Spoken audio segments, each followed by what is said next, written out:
Hey, good afternoon. Happy winter out there. There's some snow on the ground in Columbia this morning, and I guess it's time to stay inside and be miserable for a few months. So we're officially at that time. So hopefully you are staying inside and we can make you, I don't know, slightly less miserable maybe for the next 20, 30 minutes. Gabe DeArmond, Sean Williams here. Sean, what's going on, man? Not much. Excited to be back. And yeah, it is where you're at. It is cold. And today, here where I'm at, it is cold and rainy. So yeah, hopefully we can Yeah, provide some well, entertainment for the next 30 minutes or so. I feel like cold where you're at is not as cold where I'm at sometimes, but Probably not, but hey, yeah. I'll, It's I'll all act it's like all relevant. I'll act like I'm in equal misery like you are. There you go. There you go. We will get to talking Mizzou recruiting here in a minute. Whether that is hot or cold is up to you to determine. Invite you to leave your comments, questions, anything like that in the queue. We will get to those as we go through the show. Before we do that, want to invite you to get in touch with James Carlton State Farm Insurance. There is a little bit of snow, which means it's going to get on the roads, which means people panic and drive like they've never seen white stuff on the road before, which means you get in car accidents sometimes. And if you get in an accident, hey, James Carlton, like you need insurance. Like some of you may not have it, but if you follow the law, you have it. James Carlton wants to save you some money on that. You can get in touch with him at carltoninsurance.net on the web. You can also call him at 314-961-4800. He's got special programs for your teenage driver. God knows they're awful in dry, regular weather. In the winter, they're even worse. So he can hook you up with the teen driver program, home insurance, life insurance, whatever you might need. All your insurance needs, basically, from James Carlton State Farm. Get in touch with them and thank James for making this show a possibility. Also, want to remind you that if you get a quote from him and mention Power Mizzou, he's going to donate $20 to Mizzou's NIL Collective, Advancing Missouri Athletes, or what used to be known as Advancing Missouri Athletes, and now is like Every True Tiger Foundation, I believe. Whatever it's called, he's going to give money to it. That's what we encourage you to do. Whatever we call our website, we want you to give money to it. So we'll do that. Sean, we haven't had a whole lot to talk about on this show the last few weeks, and today we kind of found out why. At Eli Drinkwitz's press conference, Senior Day is coming up, and it's kind of that time of year. And as I called it in the press conference, the word senior is a moving target right now, and for the next 3 years, because some guys are fourth-year seniors, and some guys are seventh-year seniors, and some guys are everywhere in between. And they could be a fifth-year senior this year that's a sixth-year senior next year, and so nobody really knows. But in answering kind of one of those questions, Drinkwitz said, we've got 14 guys committed, 14 high school guys committed right now. Now, we have them with 13. The 14th is likely either Daniel Blood from Louisiana, who we're projecting is going to commit to Missouri, or possibly Brett LeBlanc is a long snapper that I've heard some talk might be a scholarship guy as opposed to preferred walk-on. But either way, they're at 14 right now. He said they only have 18 spots total, and they're only looking at 16 high school guys. So that's why it's been pretty quiet, man. Only theoretically 2 spots left.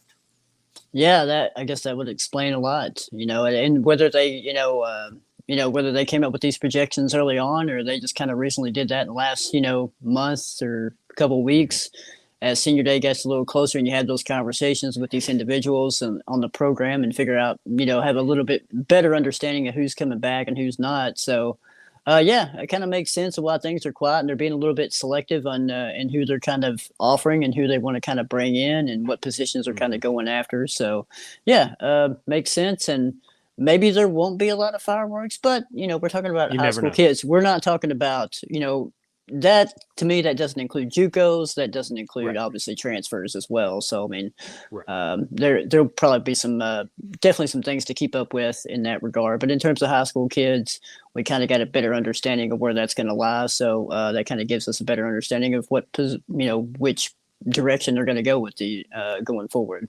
Yeah. So if there are 2 high school spots left, let's assume that Daniel Blood is going to be number 14. And let's assume that's where he was going with that comment.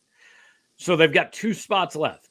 Who would you think? I mean, what are what are the likely targets there? I guess Marvin Burks is one. I don't really know what to make of that, honestly. I honestly think, yeah, possibly, but I honestly think, he might sit there and say, or we're thinking maybe they only have two guys left, but even if they have two extra guys and Marvin Burks wants to flip at the last minute, I think they'll take him. I think Right. Burks is going to be kind of one of those guys that we'll probably have a spot for him. We'll make a spot for him regardless.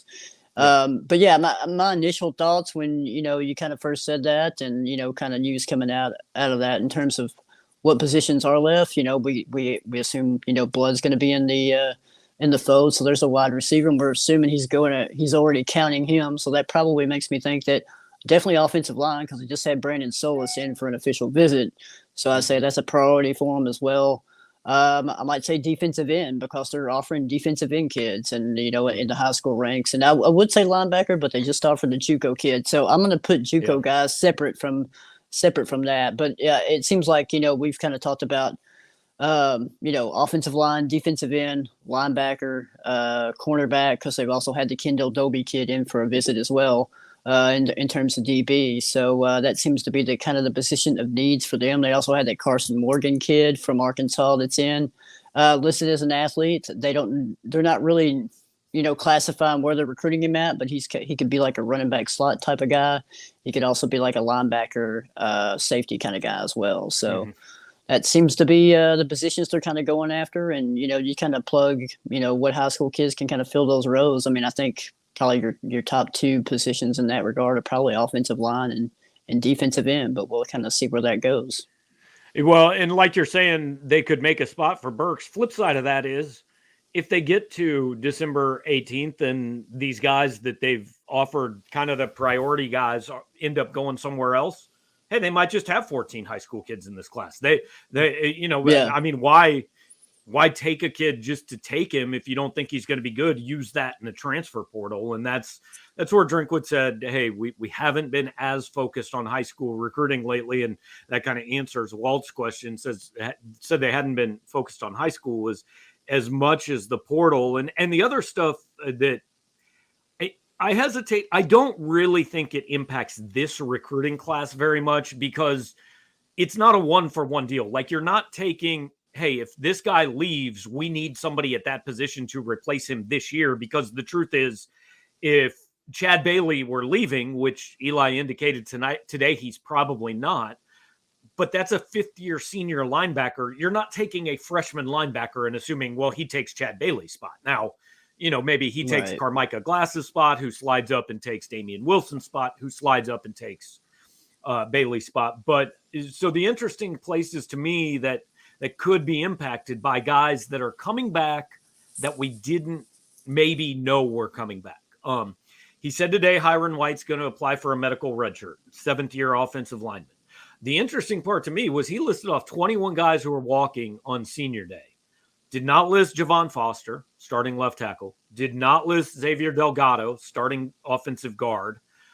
So that's 3 offensive linemen that probably would have started this year, if Hiron had been healthy, that are now coming back next year. We know Connor Tollison's coming back. We know they're adding Bensi Polgar, who wasn't eligible this year. And then Armand Mimbo played this year.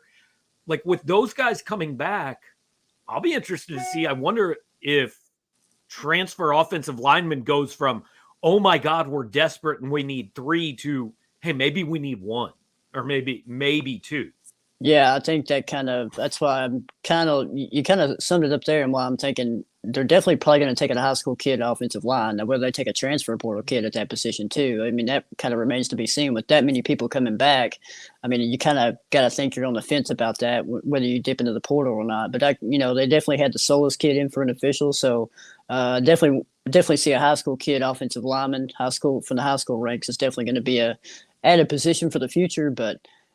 Portal remains to be seen. With that many people coming back, and you got a little bit of depth there, so that really helps out. But look, man, like we've said before, if there is a hot position group that has, if there's an offensive lineman that enters transfer portal that has some starts under their belt and is an all conference player, no matter if it's FCS or Power 5, I mean that's going to be a hot commodity right there, and everybody's going to want to try to grab them and add them to the roster. Yeah, mentioned Chad Bailey as a guy that it isn't walking on senior day. Now that's again not a guarantee he's coming back, but so that's at linebacker. The other position that's interesting is defensive line. Isaiah McGuire, Trajan Jeffcoat, and Darius Robinson are all walking at senior day.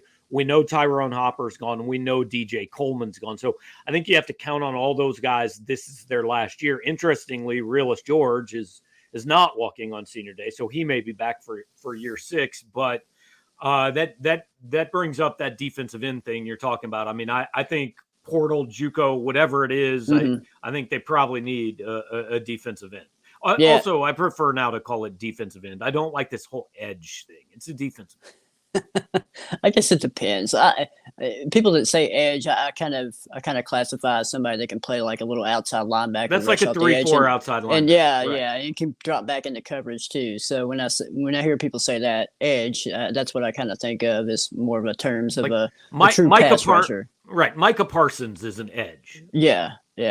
But yeah, that's another, kind of the opposite of offensive line. You mentioned all those guys that are possibly coming back for the offensive line. You've got a lot of guys that are going to be not coming back potentially for the defensive line. So, it makes you think that, maybe they add a high school, a defensive end from the high school ranks.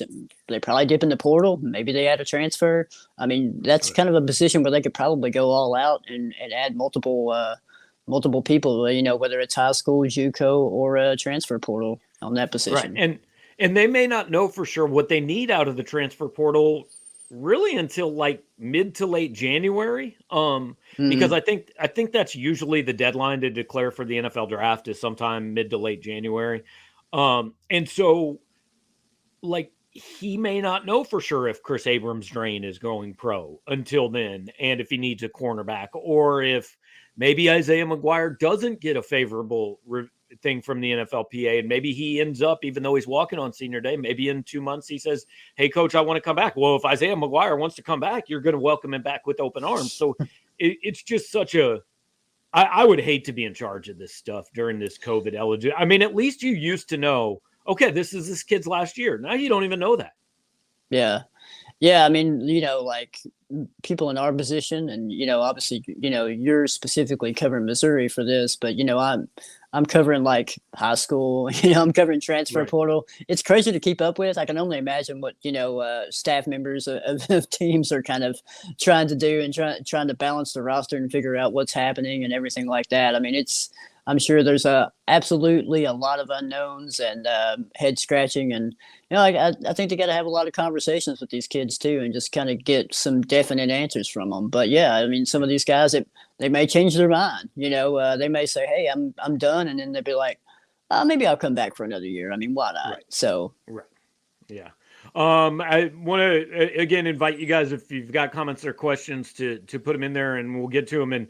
And Sean, I've got bad news, man. We're negatively impacting lives out here. Zach says he was caught watching Power Mizzou at work, and he was employed 2 weeks ago when we made the joke, but is no longer employed. So that happens. I guess I'll take the hit on that one, man. Yeah. Jinxing all the Missouri fans left and right, popping on here, and then they lose their jobs. Next thing you know, they're under a bridge. They're trying to pirate Wi-Fi and watch this show. So, I mean, tough, look, like I have always said, and I actually had shirts made up that said this a few years ago. There are a whole lot worse things you can watch on the internet. Just tell your boss, "Hey, man, it was Power Mizzou. I was not on Pornhub during work hours. The FBI does not need my computer. I was just trying to find out who Missouri was targeting in the transfer portal at defensive end." I don't think that's all that offensive. Yeah, I was just trying to, catch the latest on high school recruiting. I mean, geez. Yeah. I mean, you might not mention high school because then the FBI might want your computer. Just say I was watching a football show, man. Yeah, that would probably be as vague as possible. Yeah. Right, exactly. Definitely don't mention high school and Pornhub in the same sentence. Okay. Yeah, no question. This show is going off the rails. We might have to just shut this down pretty quick. Freeway Jared still employed on the West Coast, so that's good to know. We'll take one for one. If we only get one person fired every week and neither one of them is us, this show is a success. Ironically, his name is Freeway, so I hope he doesn't live under the freeway. So. Good point. Good point. Walt Palmer wants to know anything brewing in the rumor mill about any big time transfers coming in. So, I mean, there's not really specific rumors out there that I hear about individual guys because nobody has said they're in the portal. But and I saw I forget. I think it was somebody from 24/7. It tweeted yesterday, like, if you want a big time transfer, like you better already know you have a shot at him because by the time he hits the portal, you if you try to enter the race, then you're not going to get him. I mean, that was hardly breaking news to me, Sean. I mean, most of these kids that are going to transfer, they know where they're transferring before they say they're going to transfer. I mean, some of them go out and take visits, but like, I remember talking to Jaden Jernigan on Christmas Eve, and he's like, "Oh yeah, I already committed to Missouri, but just hang on to it till after our bowl game." Like he knew he was in the portal. He knew where he was going. He'd already committed. He went ahead and played the bowl game, which is a little different scenario. But and I'm not saying that was decided before he even made the decision to transfer. But look, man, we know how this works. Those conversations, legal or illegal, they may not be between the coach and the player, but a lot of these kids entering the portal already have, if they don't know exactly where they're going, it's like 2 or 3 schools. They got a good idea. Yeah, that goes back to recruiting relationships, and we've talked about this before when we were talking about the portal. If you're thinking about going to the portal, I mean, and coaches that have previously recruited you have good relationships with your parents, there's your line of communication right there. Just communicate with the parents and be like, that could be kind of your third party, NCAA doesn't get involved in tampering type of thing. And yeah, I mean, that's why establishing relationships with those players in high school they kind of come back and come to fruition, when players into the transfer portal and can really help you out in the end. So. Yeah. And there are some kids that enter the portal and like, hey, I just need to go somewhere different. And they don't know, or some kids who are good enough players that when they enter the portal. I mean, like when Kelly Bryant said he was transferring a few years ago, he had like 30 calls on the first day, right? Yeah. So that can happen. Mizzou fan number 7 wants to know any word on Blood. We talked about him at the beginning. We fully expect he's committing to Missouri. We'll see when. We don't know exactly. And any idea on flipping Marvin Burks. And I mean, the truth is no, guys. Marvin Burks has never talked to us. He has never one time responded to a message from me. I don't think either from you either, Sean. Is that right? Well, the only time I talked to him was actually in person before a scrimmage. So right. So look, if at some point he decommits from Ole Miss, or we have reason to believe it's happening, we'll certainly let you know. He visited Missouri again for I don't know, maybe that was the Kentucky game. I think a couple weeks ago. Kentucky game. Yeah, but we don't really know for sure what's going on there. We're getting the Burks thing. The Burks thing's going to be one of those. Hey, you never know. Like day before signing day, things can happen. Day of signing day, things can happen. You just never know. Yeah, getting a little off track here, but we have a minute. Kind of a recruiting question. What are the chances Drinkwitz can bring in one of these as offensive coordinator? Willie Korn, I've heard of him. I don't know where he's at. Do you, Sean? I don't know, but yeah, I've heard of him. Just don't know where he's at the moment. Yeah. Paul Christ, who is the fired Wisconsin head coach. I don't know that there's much of it. Like, it's like Sean was just saying with recruiting. Relationships are important. Eli Drinkwitz is not going to go call some guy he doesn't know and has never worked with. And maybe he has a relationship with Paul Christ. I have no idea.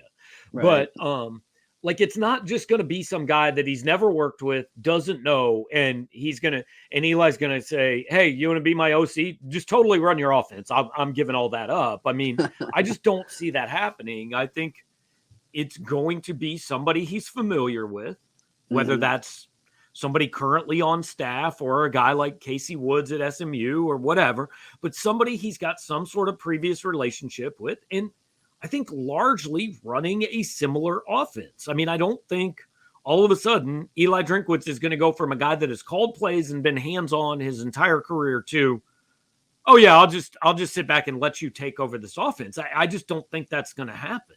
No. That's whatever he decides to do with OC, it's got to be a mutual relationship there.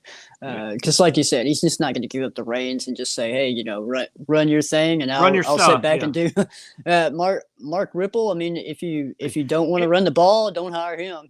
If you want to, like last I looked, Nebraska's offense isn't all that good, is it? No, I mean they're playing a little bit better since Joseph took over, but yeah, they're still not a stellar offense by no means. Warren Ruggiero sounds to me like a guy that was he in Goodfellas? The Sopranos. Yeah. I have no idea who that guy is. I have heard of his name. I don't know where he's at the moment, but yeah, it does sound like a Sopranos character that got whacked in season 3 in some random episode. I've never heard of him. I think he's hanging out with Paulie Walnuts somewhere. So let's see. Steve Winder wants to know, could any of the expanded coaching pool money be used to remove the track around the field? I can't believe I just put that question on the show.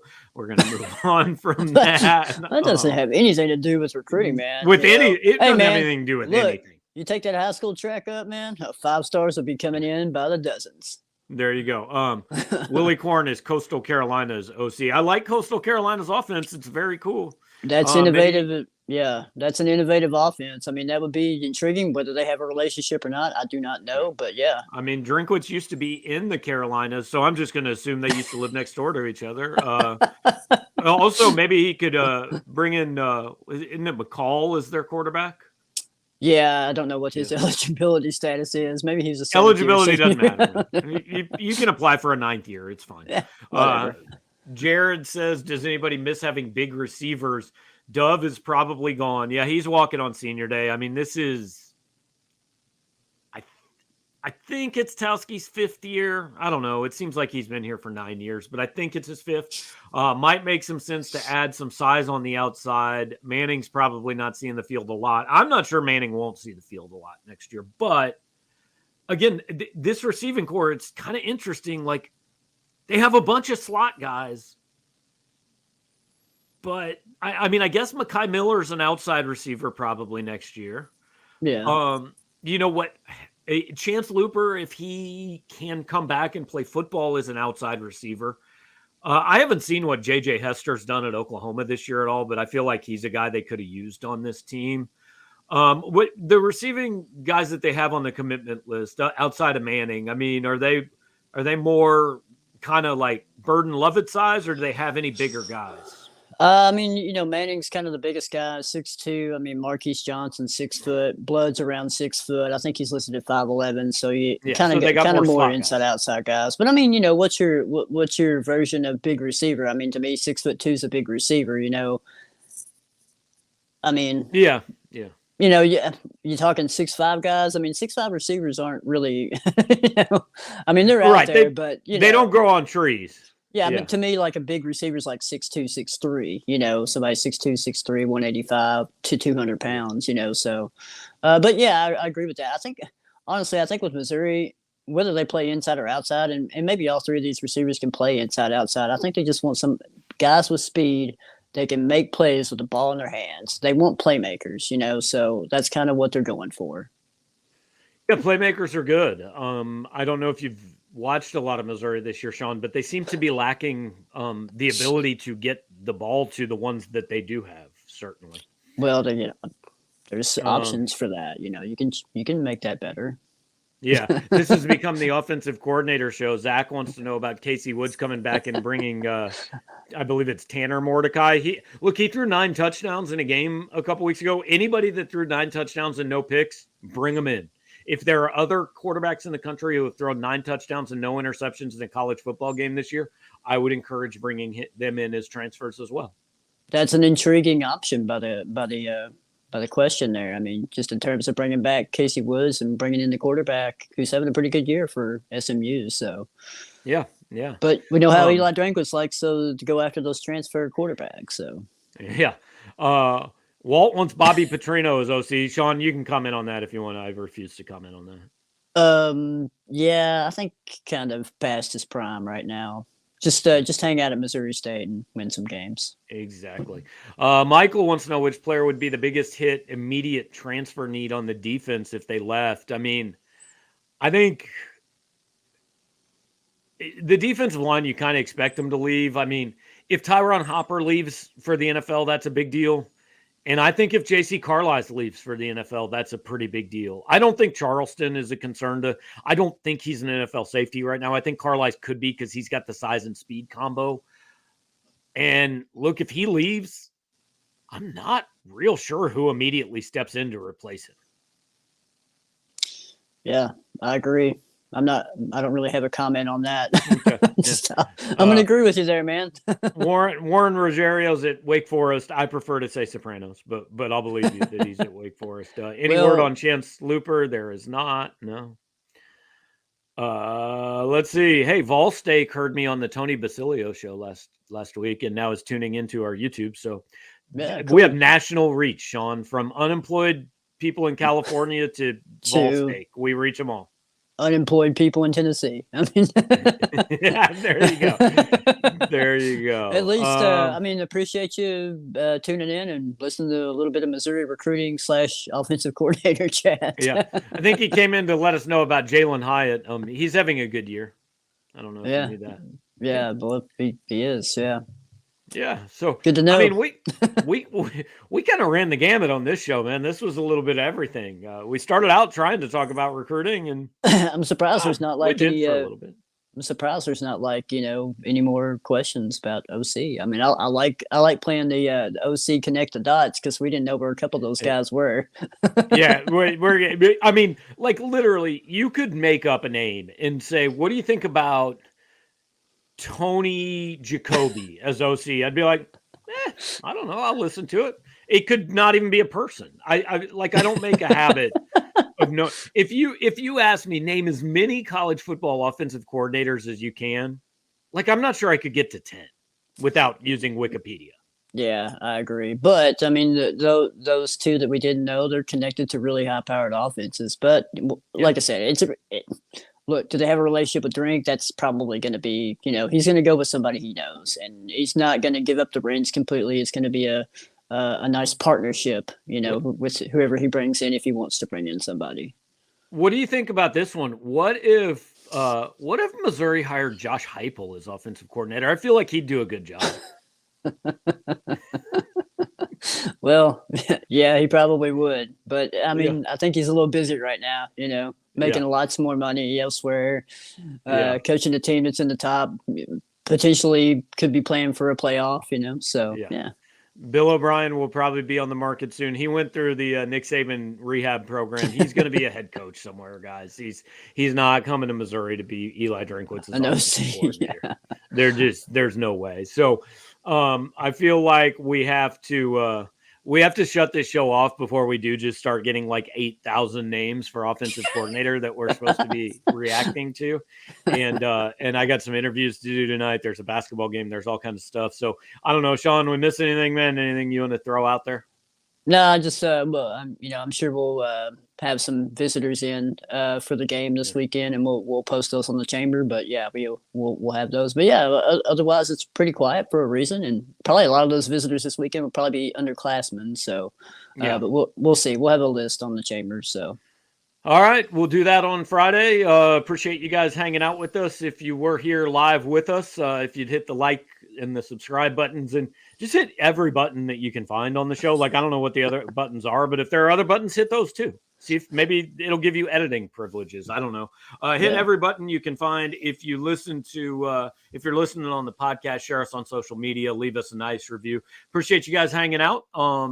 Gerard, actually tomorrow we're going to do like a crossover show. We're going to have Gerard talking football and Drew King talking basketball because it is that season. Sean and I will be back next Tuesday. And as always, want to remind you on the way out the door to get in touch with James Carlton, 314-961-4800, carltoninsurance.net. James, a big Mizzou fan.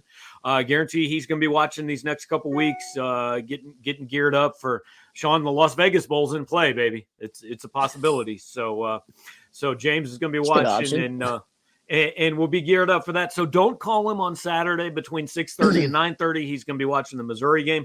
But any other time you give James a call, he's going to take care of all your insurance needs. Try to save you a little bit of money in the process. And if he gives you a quote and you tell him you heard about him on Power Mizzou, he's going to donate $20 to Missouri's NIL collective effort. So if your insurance costs a leg and an arm, James Carlton State Farm is where you need to go. Appreciate it, guys. Thanks for joining us. We'll talk to you next time.